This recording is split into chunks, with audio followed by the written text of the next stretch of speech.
Être escorte, c'est facile. Faux. On choisit toujours ses clients. Vrai. Devenir escorte est un choix. Vrai, pour ma part, en tout cas pour certaines. Moi, je parle vraiment de mon choix. Moi, je parle pas des réseaux de proxénètes, des mineurs, etc. Je suis déjà tombée amoureuse d'un client. Faux, c'était pas de l'amour, de la dépendance affective profonde, de l'attachement. J'ai toujours eu le contrôle. Faux. Escorte, c'est un travail comme un autre. Faux. Ta vie privée empiète beaucoup sur ta vie professionnelle. Le professionnel empiète sur ta vie privée. On se perd beaucoup. Psychologiquement, c'est compliqué, donc faux. J'ai déjà eu des clientes femmes. Faux. Les escortes gagnent 10 000 € par mois. Faux. C'est hyper incertain comme job. C'est vraiment cliché, à part les escortes très connues, peut-être à Dubaï ou quoi. La société est hyper sexualisée. Vrai. Je suis à l'aise avec mon corps. Vrai, faux. On peut penser que être escorte, c'est vraiment se trouver hyper belle, trouver son corps incroyable et vraiment en jouer parce que c'est un peu notre outil de travail finalement. Mais c'est pas le cas. Sauf que comparé à quelqu'un qui va au bureau et qui peut mettre un jogging et un gros pull pour se cacher, nous, les jours où on se trouve moche, on n'a pas trop le choix, quoi. La sexualité est devenue un produit de consommation. Vrai. Partout, tout le temps. Les consommateurs, donc les hommes pour la plupart, sont les premiers à revendiquer ça et à se plaindre de ce sexe tout le temps vendu par les femmes. Mais il est vendu parce que eux le demandent bien. On devient escorte parce qu'on a un trauma.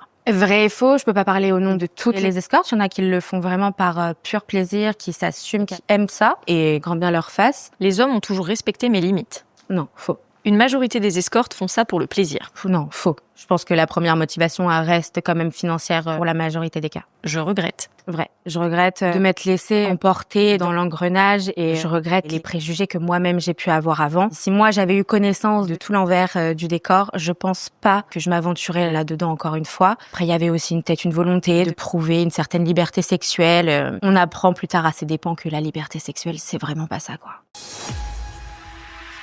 Le crayon.